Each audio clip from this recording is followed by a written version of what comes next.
Going on YouTube? This is Black Bigot coming to you live, but not live.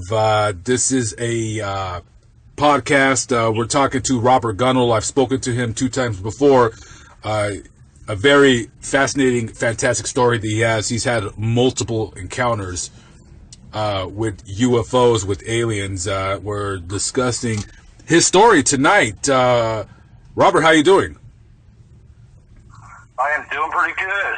Having some dinner with my wife and her friend and my family. I got my daughter, and we're just hanging out, having a good evening. And, how about yourself? How you doing tonight? I'm doing good. I'm ready to get into this story. So, absolutely.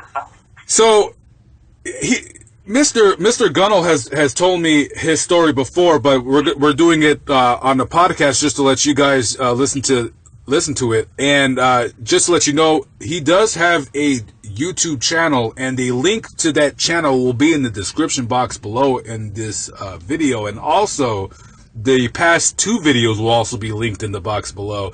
So anyways, we're going to talk about a very odd story that occurred with you, where you told me that you had stayed for a while in your uncle's cabin.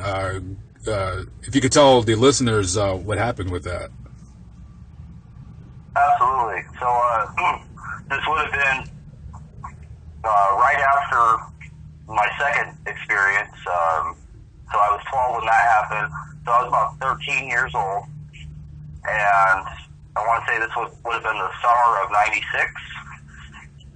And yeah, summer of 96, about June of 96, I believe it was, that we went up to Salt Lake City, and I was visiting my real grandmother that we had found, of my dad's real mom, because he was adopted from California. So we had tracked down our real blood family on my dad's side, and we went up there to visit them and meet them for the first time. And so I met my real grandma, Betty. Their last name's Gill, like a fish gill. And then my uncle John Gill, and then his son Johnny, and his other son Josh. My 2 cousins, Johnny and Josh. Which these guys, they actually live in Hawaii now, but at the time they were up in Salt Lake City, and we were going to go up to Ogden and Provo over the weekend. And I can't remember if it was Ogden or Provo, but I know we had a cabin up in one of those 2 spaces. I can look it up later, but anyway, we were up in the cabin. We make it up there. We're having a good time. We're helping my uncle build a little bit on the cabin, some little projects and stuff. We were kids, so we didn't know too much about craftsmanship at that point. So we're up there just doing our thing, and he says, why don't you guys go out and get some fresh air? I'm like, okay. So we go outside, and we're walking around and hanging out around the campfire that we had. And the sundown was already starting to occur, but up in Utah, if you're familiar, sundown, we're talking like the sun goes down super late up there. Like, it was about 11, almost midnight by the time the sun actually set all the way. So this would have been probably around 11 o'clock at night that we were still up and doing our thing. And it was me, my brother Forrest and Carl, and then my cousins Johnny and Josh. And we were all walking around, a group of 5 of us, and we were about 500 yards away from the cabin at the bottom of this little hillside that went up about 30 feet. And the sky was becoming very black. The sun had finally started to set. And then, of course, the sun was to the west, and we're facing north, looking into the northern sky. And it's a black sky. We can see the stars. And then out of the blue, we see this huge red dome light, like a blood red light. I mean, I'm talking, this thing was probably, I want to say, like, it was casting radiance about 600 yards. It was that big. The whole sky lit up for about 600 yards in the northern direction up of this little 30-foot hill. And then we started hearing a cow just mooing, this kind of, like it sounded distressed, And we're all looking at each other like, what the fuck is going on here? Like, seriously? And I look at my cousins, and we're just kind of like ghost light, you know, like we're all just kind of stuck in the dark, like, was that a cow? Because it sounded like a cow, but it didn't really sound like one. It sounded like a cow that was like screaming almost, if that makes any sense. Yeah, right. I've heard cattle, like, before they get slaughtered, they know they're getting slaughtered, they say. So I know what that distress sounds like. Yeah. So it was like the eeriest thing, you know. Like I've heard lambs get slaughtered, you know. At one point I saw cows get slaughtered later on, but I hadn't heard it up to this point. And so we're like, I'm not going up there. Are you gonna go up there? No, hell no way. Like I don't know what that light is. I don't know why that cow is mooing, if that's a cow or whatever the hell it is that's up there screaming. I don't want to find out. And like we all just got together, we ran back to the cabin. We told my Uncle John. He came outside. There was no more light, and he goes, "Well, I don't see anything. I don't hear anything up that way. Why don't you guys just stay in the house for the night? And I don't want you to, you know, go back up there tonight." So he went and killed the fire that was outside. You know, let it burn down to embers or whatever. And he told us all to go inside, and you know, we went upstairs and we were playing Mike Tyson's Punch Out on the Nintendo, you know, upstairs, and we were for maybe like another hour and a half or so, I think, and then we passed out. Well, the following morning, you know, we regrouped, we had some cereal. I remember my uncle was complaining about some cereal he bought, and the mice that were up in the cabin up there, they got into it. They got really crafty and got into a table and ate holes into it, so he ended up making us fresh breakfast. And so I remember all this stuff happening. And that same night that we saw the UFO, my cousin Josh that was with us, he ended up lighting his clothing on fire that same evening from standing next to one of those halogen lights. Like, he was like 2 feet away from it. Wow, yeah. The whole backside, but yeah. So it was a weird evening, really, really eventful, you know. And so in the morning, you know, we had breakfast, and you know, back then we all, like, you know how it is, like our generation, we would go out and play, like literally, like as kids, we would go outside and run around, and, like play in the dirt and ride bikes or whatever. So, you know, when my uncle and my mom, they were like, "Hey, why don't you guys go outside and play? And that way, you know, your uncle can get some work done on the cabin, and you guys can go and hang out with your cousins." It's like, okay. So we're out walking outside, you know, and just doing our thing, and then it hit me. I go, you know, I kind of wonder what that was last night. Like, and so I told everybody, like, hey, well, let's go walk up there, you know, it's daylight, you know, there's nothing really to worry about now. So we walk up the hill, you know, a little 30-foot hill that went up, and then by the time we get to the top of it, we got maybe like 20 yards from the edge of the top of the hill, and we find the body of a cow. Just one cow. It's got a tag on it from like a farm from like 5 miles down the road. And this cow looks like somebody turned its skin into one of those plastic vacuum bags and attached a hose to it and sucked all the air and blood and whatever out of this cow. Like, all you could see was the skin with the, you know, the fur, the black and white fur, and then the bones. Like, it looked like it had sat out in the sun for like 2 years straight and just never decayed. It was that, you know, it was just creepy, really creepy. And we get up there, we're looking at it, and we went down, we told my uncle, and he's like, I don't want you guys going up there anymore, stay away from that hill. He's like, we don't have any cattle around here, the closest farm is miles down the road. We have fences all around here, so there's no reason for them to get up here onto his property. Because, you know, they would have those gates that, like, go through the roads to keep the cows from going through, like, their hoof would get caught or whatever. Like, they have ways to keep them out, so there was no way that a cow, especially from 5 miles away, would end up, you know, on his property without, like, getting stuck in, like, several different fences and, you know, wires, and, you know, there was, I don't know what they call it, but it was like a cattle fence, you know, and they had stuff to keep them out if it came down to it. But this particular cow was all by itself, and it was just completely sucked dry.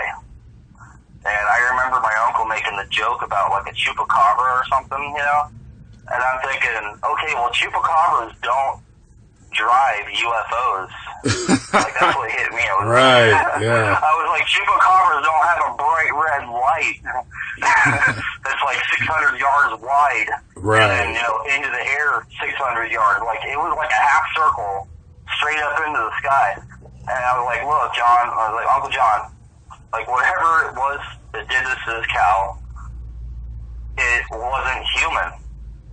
And I told him about some of my experiences in the past too, like when I was 8 and when I was 12.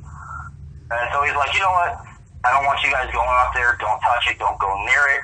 We don't know if it has a disease. We don't know if, it's got radiation sickness or, we don't know what it has. Just stay away from it. Because, like, he went up and checked it out, validated it. He's like, yeah, that doesn't look right. Stay the hell away. Don't go up the hill anymore. And then for, like, the next day or so until we were done with our little trip up to the cabin, we stayed close to home, and none of us went up the hill. Because we didn't want to find out. But yeah, so like we wrapped up our trip. We had a lot of fun. And that was that particular time. So, do you know whatever happened to the? So it sounds to me like it almost sounds like a traditional cattle mutilation, except for this time it's a very curious circumstance what occurred to the cow. Because normally during a cattle mutilation, the body is somewhat intact. I've seen pictures. We've all seen pictures online of this where certain parts from a cow are taken away. But the way you describe the cow, you basically are describing like its innards were sucked out or it melted, whichever way you want to describe it. And I don't recall a cattle mutilation occurring to where the cow looks like it, in a sense, got sucked. All its blood and muscle and sinew and just everything got sucked dry. Very odd, very strange. Right.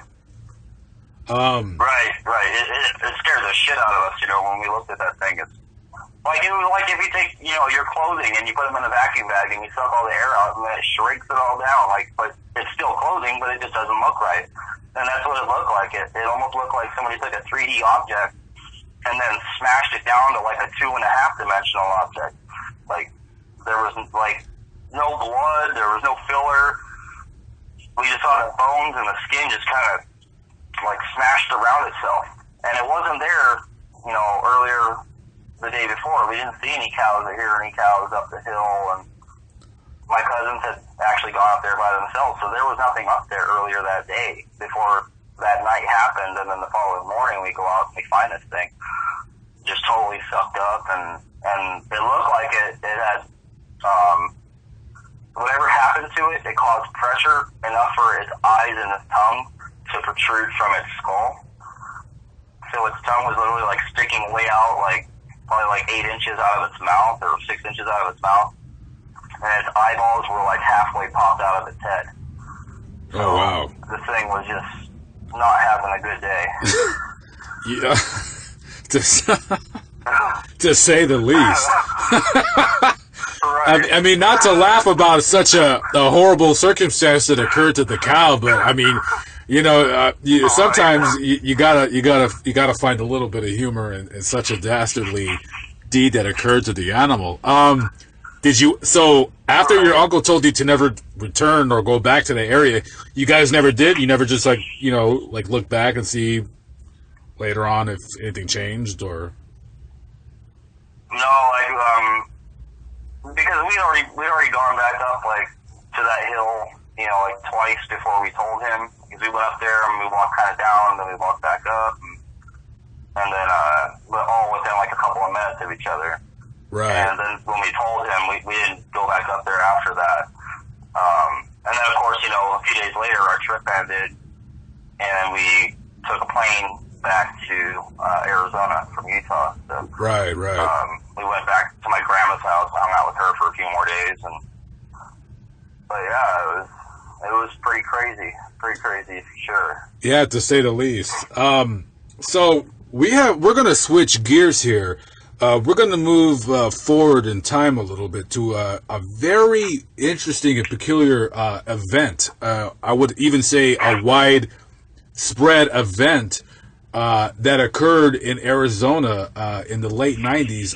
This story received, at the time, we didn't have much internet, we didn't have Facebook, we didn't have social media, but nonetheless, the story was still widespread in a lot of local news stations all across the Southwest. It was all over the news. And I remember when I was about 17 or so, I remember this story very vividly. And this story occurred in Phoenix. And in case people don't know what we're talking about I would say, by and large, this might be the largest mass UFO sighting that ever took place, and at least in this country, that does not get talked about at all, and no one really knows what occurred. I'm gonna let you go ahead and just tell the story, because this story to me is not only shocking and fascinating, but I'm perplexed as to why no one really talks about it. Right. And so what we're talking about is, of course, the good old Phoenix Lights from 1997. To be specific, the date was Thursday, March 13th of 1997, which would have been about 8.5 months, almost 9 months after I saw the cow mutilation in Utah. And I was 14. Let's see, wait, right? 14? No, I would have been 14 at the end of 97, so I was still 13. And what had happened is this large craft, it looked like it was about 7 or 8 lights. I don't know. At one point, it looked like it was only like 6 lights. And then, of course, you had a couple of other ones that kind of showed up toward the end of this V shape. It was kind of like it was almost a perfect V shape, but it almost had it looked like it had like a doubled up light near the front. Like 2 wings kind of protruding back in a V. And I remember we were living in Mesa, Tempe border, off of Santa Barbara. Let's see, we would have been near Dobson and 8th Street, or Rio Salado and Dobson Road. That's where I was living at the time. And I remember seeing this thing flying up in the sky, but it wasn't like flying. Like, usually you hear a plane, like, because we had tons of planes that come in, jets that come out of the airport. Sky Harbor is literally like, we're right there. I mean, you get there in just like 2 minutes from where we were living if you were flying in a plane. So we were like, maybe it's another plane. And I'm looking up, and I'm like, that has a lot of lights for a plane. And I'm thinking, okay, well, where's like the blue lights? Where's the red lights that blink on it? And I'm thinking, well, is it like a bunch of helicopters together? And like these thoughts come into my mind. And then I remember back then we had the was it the Columbia, or I think it might have been the Columbia or Discovery shuttle that was flying around that same time, that was doing missions and International Space Station missions. So like different things like that, and the planes and helicopters all kind of came to mind. And I'm thinking, okay, well, what could this be? Is this like another ship that they're sending up to it? Is this a shuttle trying to land? Like, and I'm thinking, okay, well, shuttles don't have this many lights. Shuttles aren't this big. I was a kid back then, so like I ballparked it. Like, it looked like it was like a quarter mile wide. I mean, I could be wrong in my numbers, but that's what it looked like to me in the sky. It was just so huge. Because, a full mile is 5,280 feet. So, like, a quarter mile, you're looking at what? Like, trying to do the math. About around 1,700 feet in width. Right. So about 1,600, 1,700 feet, is how wide this thing looked like it was. It was just massive. And the lights on it, the lighted areas, they were perfect circles, and they looked like they were on the bottom of this craft. And I would say it was like a boomerang shape, as it progressed through the sky. And when I saw it flying, it was going south to north, and then it started to turn west toward Phoenix and Scottsdale. And and then of course it disappeared over the horizon. But it wasn't like like usually a plane or a helicopter, if they fly over, or like even a plane, like if you have a plane fly over, it's going to continue to keep moving. It's not going to take its sweet time. This thing was just coasting. We couldn't hear any sound coming off of it. Like, there was no engine noise. And that's what was so creepy about it, is it was just like, it was almost like chilling in the sky, but kind of drifting with just a slight ease to it, like a glider. But there was no, permanent direction. This thing would just shift, and it would turn and then, go another direction and shift and shift. There wasn't any, direct propulsion. Like, you couldn't see any engines that were pushing it. You couldn't hear any jet engines on it. I thought, if these were flares or if they were something else, there would be another indicator, or they would have gone out by now. If it was a flare, it would have burned out. If it was somebody on a parachute, they would have made it to the ground already. We would have also seen that it would have started to come down more and more and more. And I remember, like a week later, Fife Symington getting on the news with this, mock-up alien guy, somebody in an alien suit. And he's like, yeah, we caught the culprit, making fun of it. And I'm thinking, dude, it's not funny. Like, what? I do remember. I want to interject really quick. I do remember that that it was a news conference, and I believe it was the governor of Arizona at the time. His name escapes me.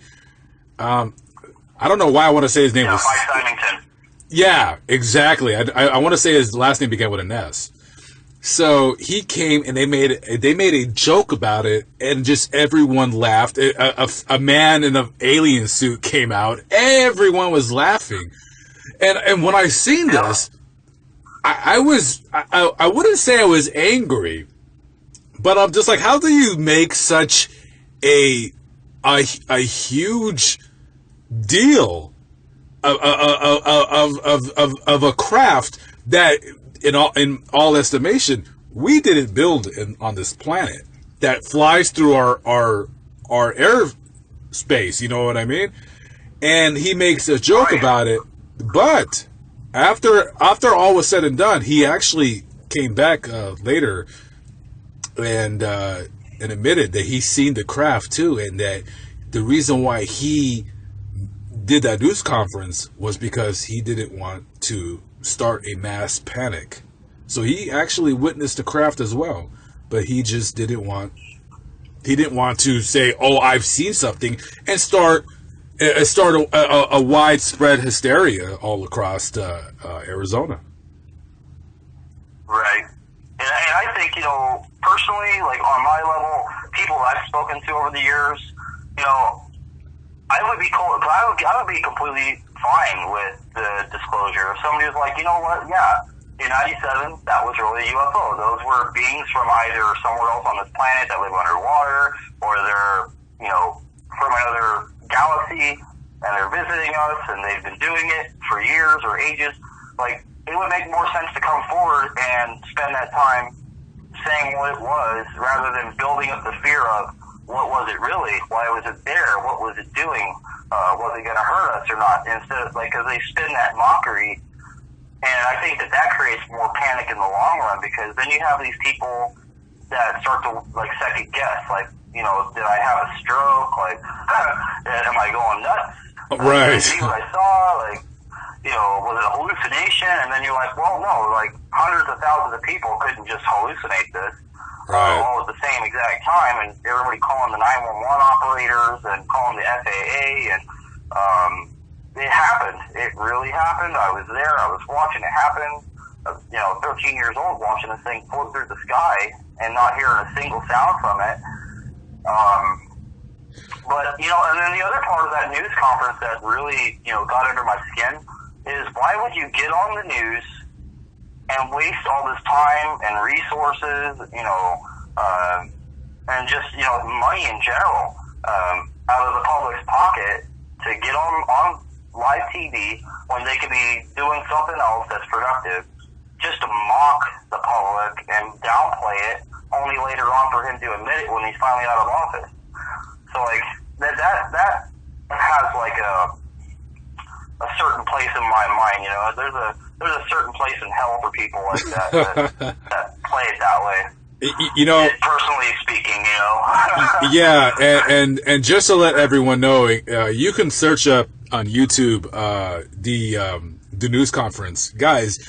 When he came out, when they were setting up cameras and everything, I mean, people were thinking the governor is going to disclose that an aircraft, you know, I can't even call it an aircraft. We don't know what the hell it was. Flew through pretty much the state of Arizona. It flew from Phoenix. It was seen as far north as what's that town north of Phoenix in the mountains? Sedona? No, Sedona. I think Sedona is south. It was seen as far south as Tucson. Yes, it was seen as far north as Flagstaff, as far south as Tucson. So just to let everyone know, how far is Flagstaff from Tucson? Well, I want to say it's about 3.5 to 4 hours because yes, it's about an hour and a half for me, an hour and a half to 2 hours for me to drive from where I'm at in Queen Creek, Arizona, out to Tucson. And it takes me about 2 hours to drive north to Flagstaff. Correct. So yeah, it's about 3.5 to 4 hours if you did like a straight drive. And that's doing like, you know, the speed limit is 65. Exactly. And this thing made it, up and back? Like, I think it went up and back 2 times, or and it was said that they saw it coming up and then coming back too. Yeah, and guys, just to reiterate, it's not hard to find somebody that lived in Arizona at the time that didn't see it, because I've talked to them before. I've talked to a few people before that seen it, and what you have told me is the same exact thing that they told me. It was shaped like a V. And I want to ask you a quick question. You said it was 1,600 feet in width. How long would you guess it was? At least half that, you know, probably 800, you know, like another 800 feet. Yeah. From tip to like the middle of where the 2 wings ended. Was there any kind of depth to it in terms of, like, you know, how you see a plane, you see the belly of the plane, you see the top of the plane, you would guess there's like 50 feet of depth to it. Could you guess in terms of like the depth of it? Probably 50 feet. 40 or 50 feet high, I would say. So it looked like it was about 4 stories at least, you know, tall. So this is a craft that is so large, and to say the least, conventional rocket power, conventional jet engines, any kind of engine that we have, that's, you know, that the public knows that we possess. You would guess as a you know, as just as an average adult, average citizen of the planet Earth, we don't possess anything that can power a structure to remain in the sky, to where it could just stay there, because to you it wasn't going fast enough where it could cause any kind of lift, right? It was floating. Right. Yeah, it was just creeping along the sky. Like, we're talking, it was moving so slow that it was maybe moving a few feet every, you know, couple of seconds. Like, most jets or, you know, craft, when they're moving, you know, they're scooting along, you know, they're taking, you know, a couple hundred yards every, you know, second or 2. Correct. This thing was just like inching its way forward, you know, little by little by little. It was hovering, is what it was doing. And that's an immense amount of weight, you know, for a structure that's like 4 stories tall, you know, 1,600 feet wide and 800 feet, you know, in length. For that kind of structure to stay in the air would take like either a super magnet or some kind of anti-gravity field.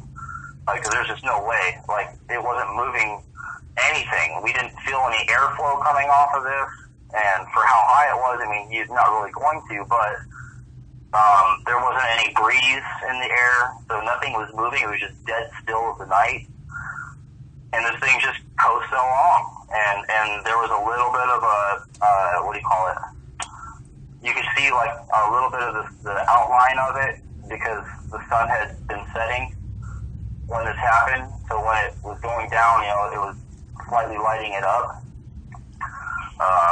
So I could see the structure. It reminded me kind of like a stealth bomber, but like if somebody took the stealth bomber and cut a triangle out of the backside of it and made it more of a boomerang shape, and then more like not like a 45-degree angle, but maybe like a 35-degree, 40-degree angle from like the nose coming up.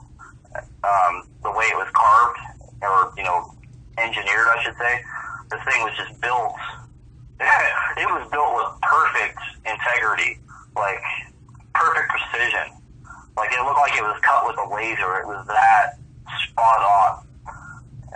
There was no room for error. So whoever built this craft was, way ahead of what we've got. I mean, back then we had, 767s. I think were just barely making the market. So yeah, I couldn't imagine us trying to do something that was that much larger. I mean, well, what's the going length on a 767 or a 777? I'm guessing. Wow, because that's quite a large plane. I'm guessing it's because I don't have a computer in front of me to just go ahead and Google it. But I would guess. Yeah, length. So 767 length is 201.25 feet. And we're talking about 800 feet. So this thing was 4 times the length of a 767 and 8 times the width of the length of a 767. It's very fascinating to just imagine the power that it would, or the fuel consumption that it would take to keep a craft that large up in the sky. But we're dealing with a species of creature, I don't know what else to call them right now, that possess a technology that's literally 50,000 years at least ahead of what we have. I mean, we have helicopters, they have these craft that, could disappear in the blink of an eye and bend space and time to where, they can go from our planet to God knows what else. At the end of the day, we don't know what the hell they're doing. We really don't know why they're here.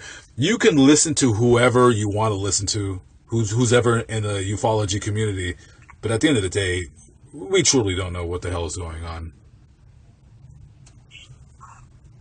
Yeah, as a whole, as humanity, I believe that we don't really know. But on a personal basis, from my experience, even I don't really know what the hell is going on.